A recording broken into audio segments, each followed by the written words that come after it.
Types of electrification.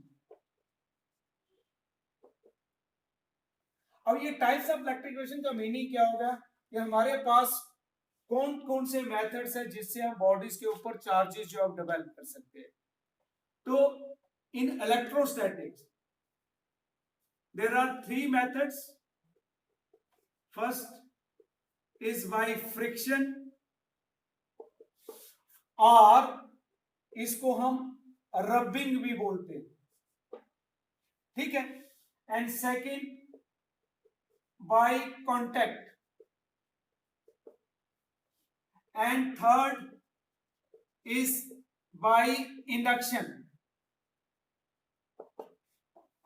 So there are 3 methods of electrification. अब by friction, actual में ये unit जो है इसका ओरिजिन ही फ्रिक्शन है। तो फ्रिक्शन क्या होती है, जब इस मेथड को हम क्या नाम, कैसे चार्ज डेवलप होते हैं, जब दो बॉडीज को एक दूसरे के साथ रब करते हैं तो इसको हम नाम देते हैं, that is known as friction, ठीक है। तो इसकी डेफिनेशन जो है वो आपको नोट्स के ऊपर मिल जाएगी, मैं सिर्फ इसको एक्सप्लेन करूंगा। तो फ्रिक्शन क्या हो गया, when body is charge by rubbing it against with another body, this method is known as charging by friction. जैसे फॉर एग्जांपल अगर हम ग्लास रॉड को क्या करते हैं, सिल्क के साथ रब करते हैं तो ग्लास रॉड के ऊपर पॉजिटिव चार्ज आता है और सिल्क के ऊपर क्या आता है, नेगेटिव चार्ज आता है। तो कैसे दोनों के ऊपर चार्ज डेवलप हुए, दोनों को जब हमने एक दूसरे के साथ रब किया, और इस मेथड में दोनों बॉडीज के ऊपर सेम चार्जेस डेवलप होते हैं। अगर ग्लास रॉड के ऊपर से 5 कूलम पॉजिटिव चार्ज आ रहा है तो सिल्क के ऊपर -5 कूलम जो है वो नेगेटिव चार्ज आएगा, राइट। तो इसको नाम देते हैं हम चार्जिंग बाय फ्रिक्शन।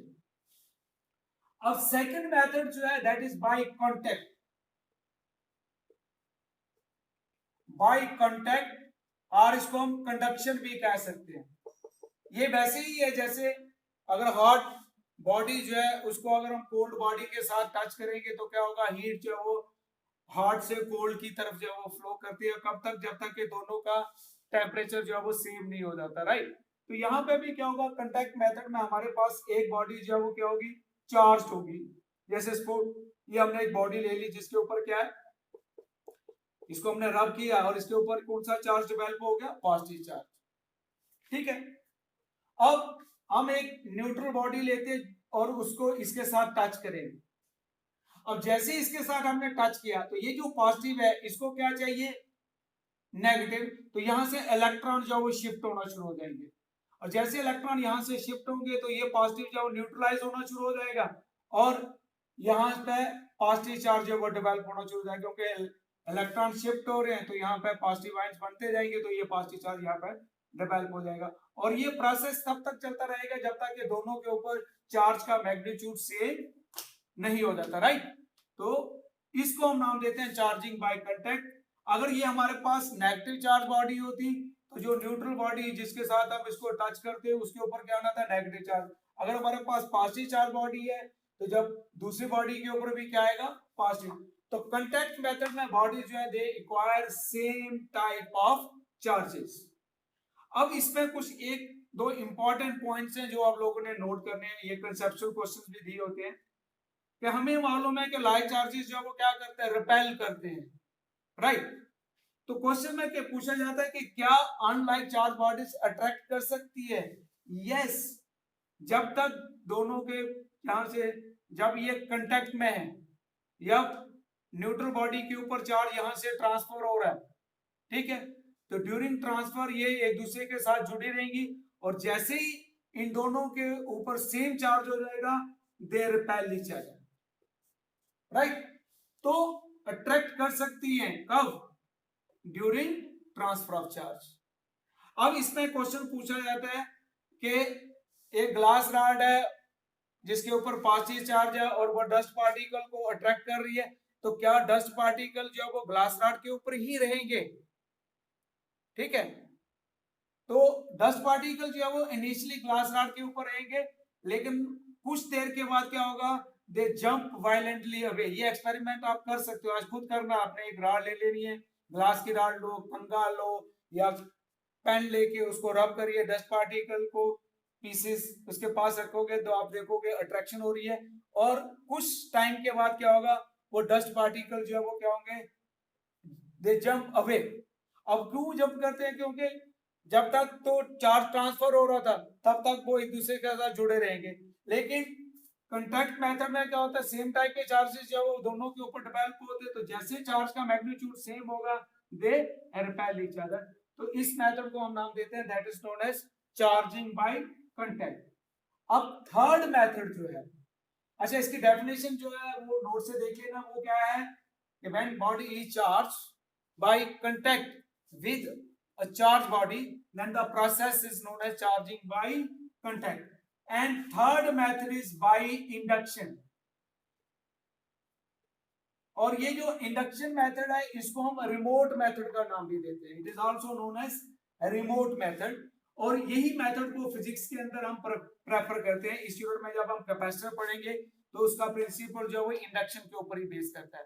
अब इंडक्शन में क्या होगा, हमारे पास एक हम कंडक्टिंग बॉडी ले लेते हैं जिसको हमने क्या किया हुआ है, एक इंसुलेटेड स्टैंड के ऊपर प्लेस कर देंगे ताकि इसके ऊपर जो चार्ज आए वो अर्थ में ट्रांसफर ना हो, राइट। तो इसको इंसुलेटेड स्टैंड के ऊपर हमने प्लेस किया हुआ है। अब हम एक ग्लास रॉड लेंगे और ग्लास रॉड को क्या करेंगे, सिल्क के साथ रब करेंगे, तो ग्लास रॉड के ऊपर क्या आता है, पॉजिटिव चार्ज। और वो जो पॉजिटिव चार्ज ग्लास रॉड है, जैसे हम इस बॉडी के पास प्लेस करेंगे, टच नहीं, क्या करेंगे, इसके पास प्लेस करेंगे। अब ये जो पॉजिटिव है इसको क्या चाहिए, नेगेटिव। तो ये जो न्यूट्रल बॉडी है इसका नेगेटिव चार्ज है वो इस एंड पे आना शुरू हो जाएगा, और पॉजिटिव चार्ज है वो कहां पे ट्रांसफर हो जाएगा, दूसरे एंड पे। तो इस बॉडी का पॉजिटिव और नेगेटिव जो वो क्या हो गया, सेपरेट हो गया। ठीक है, क्या करेंगे, एक न्यूट्रल बॉडी लेंगे, उसको हम इंसुलेटेड स्टैंड के ऊपर प्लेस कर देंगे, और एक ग्लास रॉड ले लेते हैं जिसको हम सिल्क के साथ रब करेंगे, और रब करने के बाद इसके पास जैसे प्लेस करेंगे तो क्या होगा, पॉजिटिव जो है इसके नेगेटिव को अट्रैक्ट करेगा, तो नेगेटिव जो है इस एंड पे आ जाएगा और पॉजिटिव जो है वो दूसरे एंड पे चला जाएगा। अब अगर हमने इसके ऊपर टोटली नेगेटिव चार्ज डेवलप करना है तो हम क्या करेंगे, इसको अर्थ कर देंगे। अब जैसे अर्थ करेंगे तो क्या होगा, ये पॉजिटिव चार्ज जो है वो अर्थ में चला जाएगा। एक्चुअल में पॉजिटिव चार्ज जो है वो फ्लो नहीं करता, फ्लो किसका होता है, नेगेटिव चार्ज का। होगा क्या, अर्थ से नेगेटिव चार्ज है इस पॉजिटिव चार्ज को क्या कर देगा, न्यूट्रलाइज कर देगा। लेकिन ये नेगेटिव चार्ज जो है ये इसी एंड पे रहेगा, क्योंकि ये जो ग्लास रॉड के ऊपर पॉजिटिव चार्ज है ये इसको अपनी तरफ अट्रैक्ट कर रहा है, तो it is induce this positive charge. अब यहाँ पे इस बॉडी के ऊपर ओनली क्या आ गया, नेगेटिव चार्ज। ठीक है, अब अगर ये नेगेटिव चार्ज सिर्फ एक एंड पे है, अगर हमने इस नेगेटिव चार्ज को इस बॉडी के ऊपर यूनिफॉर्मली डिस्ट्रीब्यूट करना है तो हम क्या करेंगे, यहाँ से अर्थ कोड से इसको डिस्कनेक्ट कर देंगे, और जैसे डिस्कनेक्ट करेंगे पॉजिटिव चार्ज तो अर्थ में चला गया, अब इसके ऊपर क्या रह गया, ओनली नेगेटिव चार्ज, राइट। अब उसके बाद अगर हम इसको ग्लास रॉड को यहाँ से हटा देते हैं तो अब ये इंसुलेटेड स्टैंड के ऊपर है, तो ये नेगेटिव चार्ज को न्यूट्रलाइज करने के लिए कोई भी हमारे पास सराउंडिंग मटेरियल नहीं है, तो ये जो नेगेटिव चार्ज जो इस एंड पे था ये यहाँ से इस बॉडी के ऊपर यूनिफॉर्मली डिस्ट्रीब्यूट हो जाएगा, राइट। तो इसको हम नाम देते हैं चार्जिंग बाय इंडक्शन। अब इसकी एक्टिविटीज है एनसीईआरटी बुक में आप लोगों ने देखना है, एग्जांपल 1 2 3 जो है वो इसकी जो वो बड़े अच्छे तरीके से इसको एक्सप्लेन किया हुआ है, तो वो पढ़िए आप। ठीक है, तो आज का जो है मैं यहीं तक रखूंगा क्योंकि हमारी थोड़ी सी लिमिटेशंस रहती है टाइम की, इसमें 35 या 40 मिनट्स के बाद जो अपने आप काट हो